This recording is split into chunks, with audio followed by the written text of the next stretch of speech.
আবু জাহেল তার আরেক বন্ধু আব্দুল্লাহ ইবনে আবি উমাইয়া, এই দুই নরাদন কাছে গিয়ে ডাক দিয়ে বলেন, আবু তালেব রে, এই মুহূর্তে জাহান্নামের আগুনের বই, পরকালের বই, বাতিজার কথা মেনে নিবা না। এটা তোমার মতো নেতার জন্য মানায় না। ওরে আবু তালেব, জীবন ভোর মোহাম্মদের কথা মানো নাই, এই মুহূর্তে মেনে নিও না। আল্লাহ নবী বারবার বলতে লাগলেন, চাচা গো, একটা বারের জন্য কালিমা পড়ুন, ওয়াদা দিলাম আপনাকে জান্নাতে আনিয়া একটা কদম আমি জান্নাতের দিকে পা বাড়াবো না। আল্লাহর নবী চোখের পানি ছেড়ে দিয়ে এই কথাগুলি বারবার বলতেছিলেন। এমনি এক পর্যায়ে আবু তালেব ডাক দিয়ে বলে, এ বাতিজা মোহাম্মদ, তুমি যে কোরআন নিয়ে আগমন করেছ, এই কোরআন যে সত্য, কোনো সন্দেহ নাই। মোহাম্মদ রে, যে ধর্ম নিয়ে আগমন করেছ, এই ধর্ম যে সত্য, কোনো সন্দেহ নাই। হে মোহাম্মদ, তুমি যে আল্লাহর নবী, কোনো সন্দেহ নাই। কিন্তু আমি এই মুহূর্তে মেনে নিতে পারলাম না। কেন জানোস নি? আমি যদি তোমার ধর্ম মেনে নিই, বেঈমান কাফেররা, আমার গোষ্ঠীর লোকেরা আমার নামে বদনাম করবে। আবু তালেব কেমন কাপুরুষ, মরণের বয়ে, জাহান্নামের বয়ে, পরকালের বয়ে, মরণের টাইমে বাতিজার ধর্ম গ্রহণ করে নিয়েছে। এজন্য আমি মেনে নিতে পারলাম না। জুরে কন্যা উজুবিল্লাহ। আমার পানের ভাইয়ারা, আল্লাহর নবী বারবার এই কথাটা বলতে লাগলেন, হে চাচা, একটা বারের জন্য গো আপনি কালিমা পড়ে মুসলমান হয়ে যান, ওয়াদা দিলাম গো আপনাকে জান্নাতে নিয়ে যাব। আল্লাহর নবীও বললেন, হে আমার চাচা, একটা কাজ করেন না, আমার কানটা আপনার মুখের মধ্যে লাগায় দেই, আপনি একটা বারের জন্য আস্তে করে কালিমা পড়ে মুসলমান হয়ে যান। কমপক্ষে আমি যেন সাক্ষী দিয়ে আপনাকে জান্নাতে নিয়ে যেতে পারি। এই মুহূর্তে আবু তালেব ডাক দিয়ে কয়, হে মোহাম্মদ, কালিমার পাওয়ার কত তুমি জানো নি? হ্যাঁ বাতিজা, আমি যদি মনে মনে কালিমা পড়ে মুসলমান হয়ে যাই, কালিমার পাওয়ার কিন্তু আমার অন্তরের মধ্যে সীমাবদ্ধ থাকবে, এরকম নয়। তার পাওয়ারটা আমার কফার পর্যন্ত জ্বলন শুরু করে দিবে। আবু জাহেল এবং তার বন্ধু বুঝে নেবে আমি কালিমা পড়ে মুসলমান হয়ে গেছি। এটা আমার জন্য কলঙ্কের বিষয়, এটা আমার জন্য বদনামের বিষয়। আল্লাহ পাক এই মুহূর্তে কোরআনের আয়াত নাযিল করে জানিয়ে দিলেন, এখন বিজি ইন্নাকা লা তাহদি মান আহবাবতা ওয়ালাকিন্নাল্লাহ ইয়াহদি মান ইয়াশা। জোরে করে আল্লাহু আকবার। এখন বিজি আপনি যাকে মহব্বত করেন গো, আপনি তাকে হেদায়েত করতে পারেন না।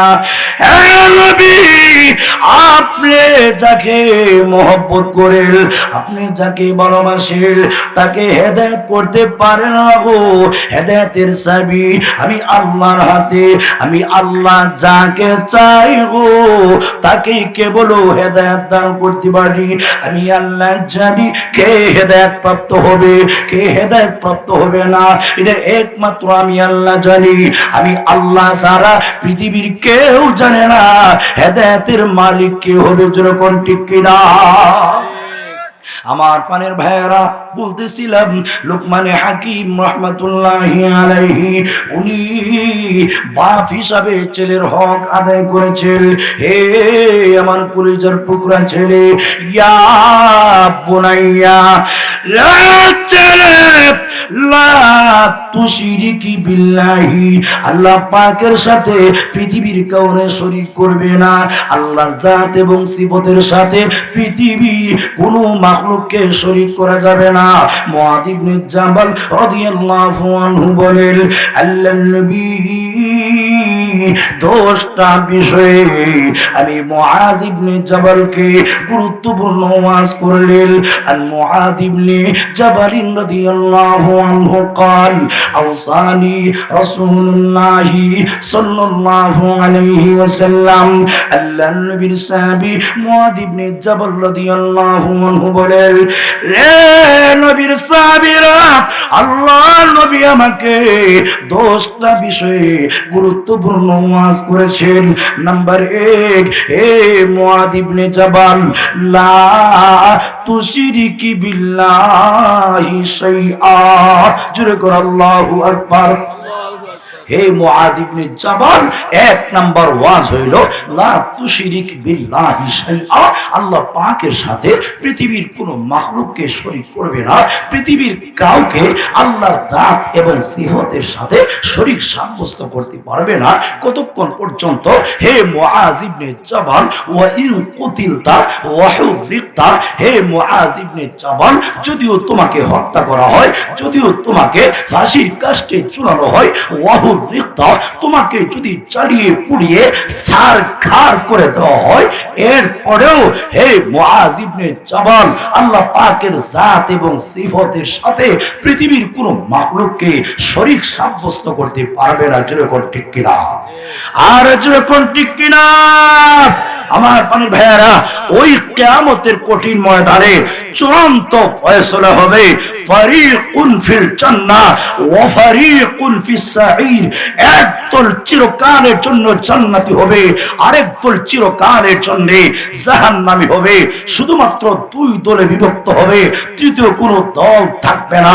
একদল চিরকালের জন্য জান্নাতি, আরেক দল চিরকালের জন্য জাহান্নামী। নবীর মাধ্যমে আল্লাহ পাক চূড়ান্ত ফয়সালা করবেন। ইমাম বুখারী রাহমাতুল্লাহি আলাইহি কয়েক জায়গায় হাদিসটা বর্ণনা করেছেন। ইমাম মুসলিম রাহমাতুল্লাহি আলাইহি উনিও সহিহ মুসলিম শরীফে একাধিক সনদে হাদিসটা নকল করেছেন। নবী বলেন, কিয়ামতের কঠিন ময়দানে সবগুলি মানুষ একটা মাত্র ময়দানে জমা হইয়া প্রত্যেকেই একদল আরেক দলকে বলবে, চলো না, এমন কেউ আসেনি আজকের কিয়ামতের কঠিন ময়দানে মালিকের কাছে আমাদের জন্য সুপারিশ করবে।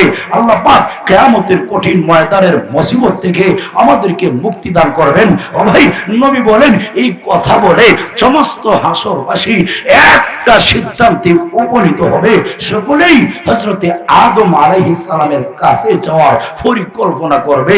বাস্তবিক ওনার কাছে গিয়া প্রথমেই আদম নবীর প্রশংসা শুরু করে দেব। যেরকম সুবহানাল্লাহ। নবী বলেন, আদম আলাইহিস সালামের কাছে গিয়ে চোখের পানি ছেড়ে দিয়া প্রথমেই প্রশংসা করবে আর ডাক দিয়ে বলবে, হে আদম আলাইহিস সালাম, আনতা আদম, আপনি না আদম আলাইহিস সালাম, খালাকাল্লাহু বিয়াদিহি, আল্লাহ আপনাকে নিজ হাতে বড় আদর করে, বড় মহব্বত করে, বড় মায়া করে আল্লাহ পাক আপনাকে সৃষ্টি করেছেন। শুধু তাই না গো, ওয়া নাফাখা ফীকা মির রূহিহি, মহান আল্লাহ পাক ডাইরেক্ট তার পক্ষ থেকে আপনার দেহের মধ্যে আল্লাহ পাক রূহ নিক্ষেপ করেছেন। শুধু তাই না গো, ওয়া আমারাল মালাইকাতা ফাসাজাদু লাকা, আল্লাহ পাক সমস্ত ফেরেশতাদেরকে হুকুম দিয়েছেন, আমার আদমকে সিজদা করো, আমার আদমকে সম্মান জানাও। নবী গো, ফাসাজাদু লাকা, সমস্ত ফেরেশতারা আপনাকে সিজদায় তাহিয়া করেছে, অভ্যর্থনামূলক সিজদা করেছে। হে আদম নবী, আজকের কিয়ামতের কঠিন ময়দানে আমরা ইয়াকিন করে নিয়েছি, আমরা বিশ্বাস করে নিয়েছি, আপনি ছাড়া আমাদের জন্য সুপারিশ করার যোগ্যতা কেউ রাখে না। ইশফা লানা ইনদা রাব্বিকা, মেহেরবানি করে মালিকের কাছে আমাদের জন্য একটু সুপারিশ করেন না। জোরে করে সুবহানাল্লাহ।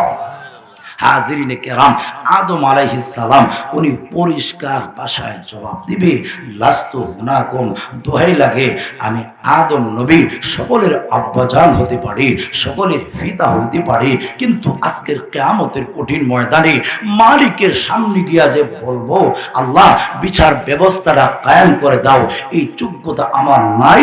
কেন তার কারণটাও তিনি উল্লেখ করবেন। ফায়াযকুরু খাতিআতাহু আল্লাতী আসাবা, আদম নবী ওনার জীবনের একটা ভুলের কথা স্মরণ করবেন।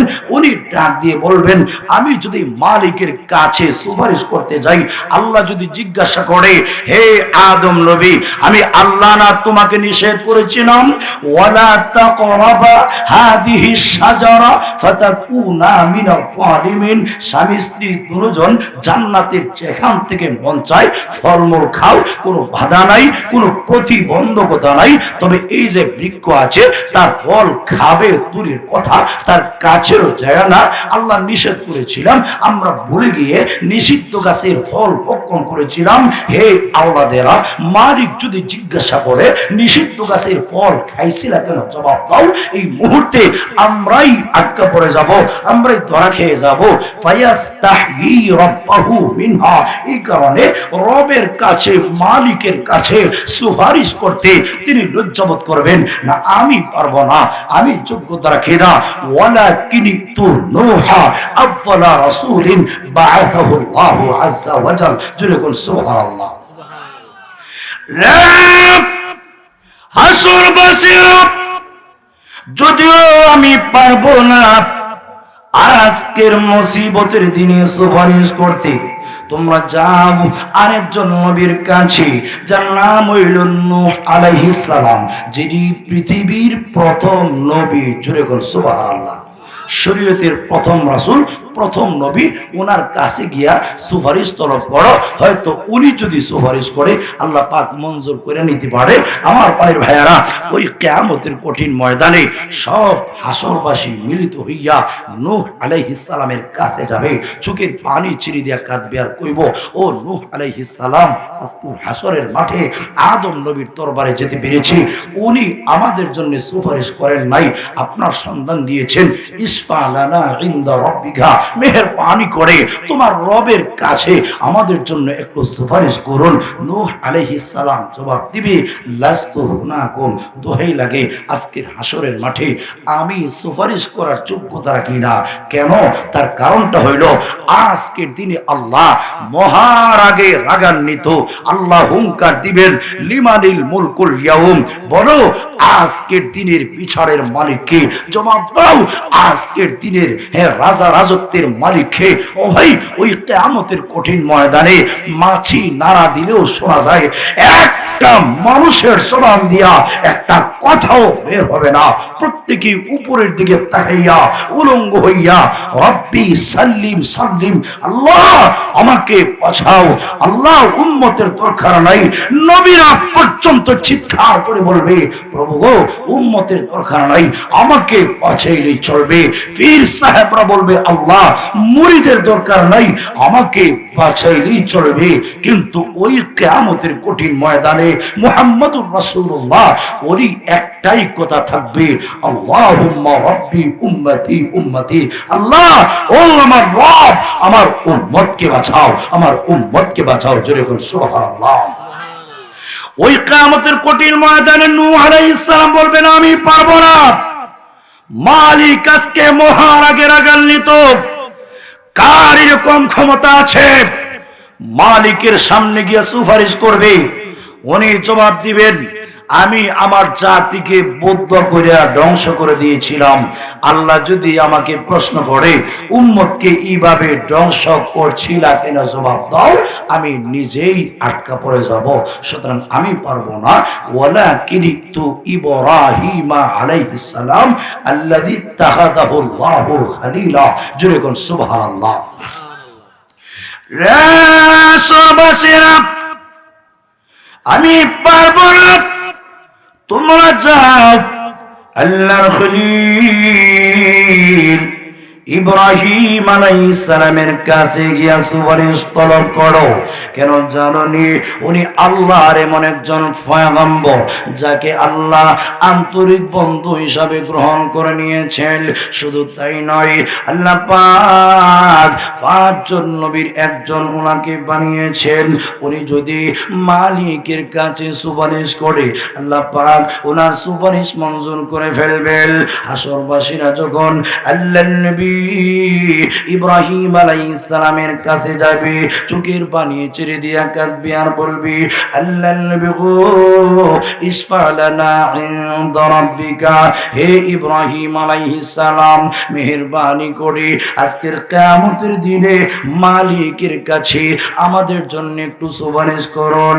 ওগো আল্লাহর নবী, সব নবীর দরবারে যেতে পেরেছি, আদম নবীর দরবারে যেতে পেরেছি, নূহ পয়গম্বরের দরবারে যেতে পেরেছি, আল্লাহর নবী গো এরা কেউ আমাদেরকে পাত্তা দেয় নাই, আপনি পারবেন গো আল্লাহর কাছে সুপারিশ করতে?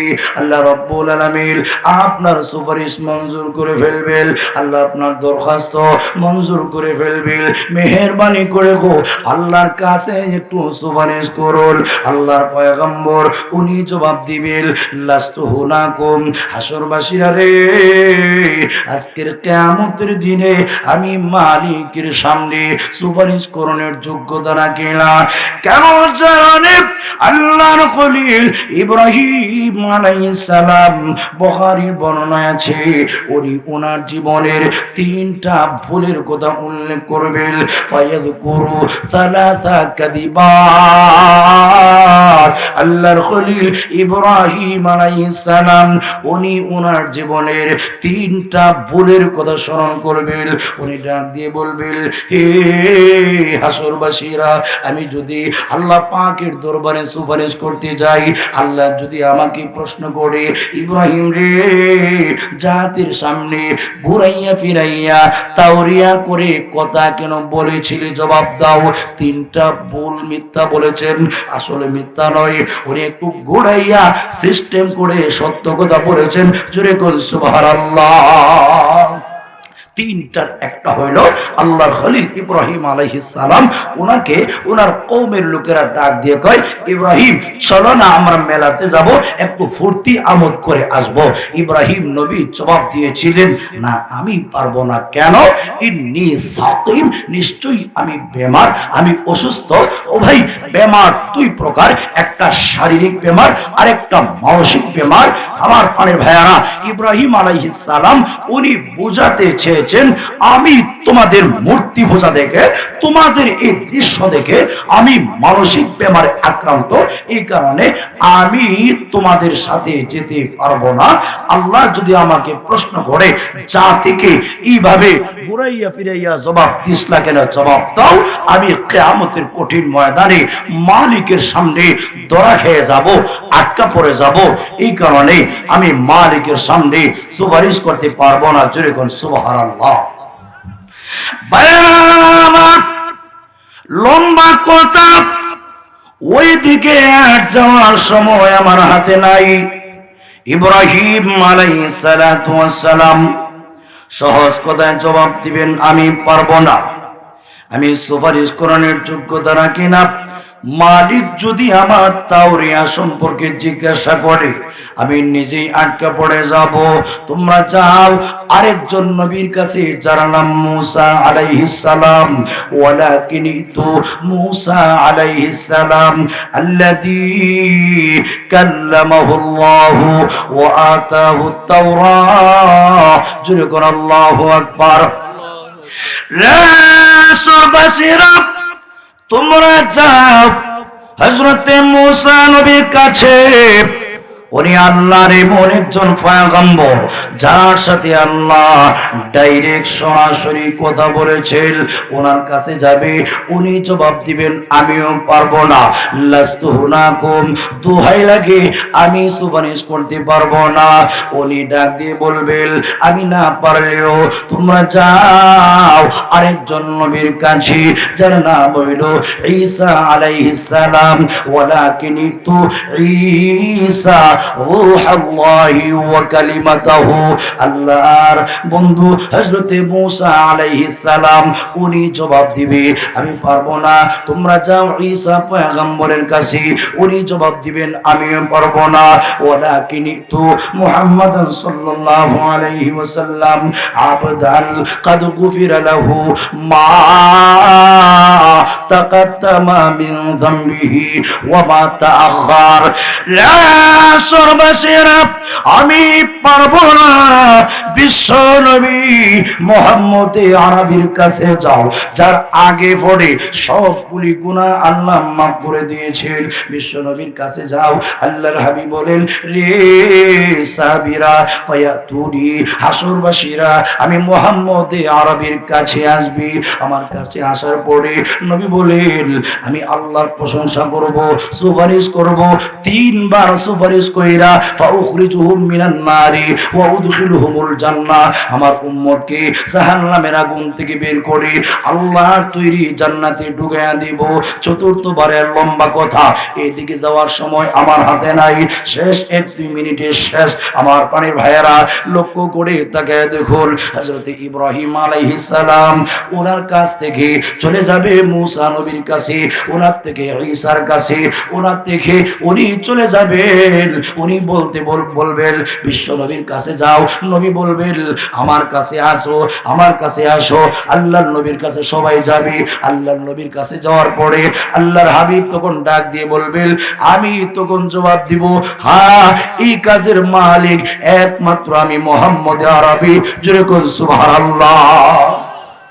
বায়ানামাত আল্লাহর নবী তিনবার সুপারিশ করার পরে চতুর্থবারে আল্লাহ যখন বলবেন, হাবিব আপনার উম্মত আর কেউ আসেনি, নবী বলবেন, আল্লাহ মা বাকিয়া ফিন নারি ইল্লা মান হাবাসাহুল কোরআন, কোরআন যাদেরকে আটকাইছে এর মানে যারা মুশরিক ছাড়া আমার মনে হয় জাহান্নামে আর কেউ নাই। জোরে বলুন সুবহানাল্লাহ।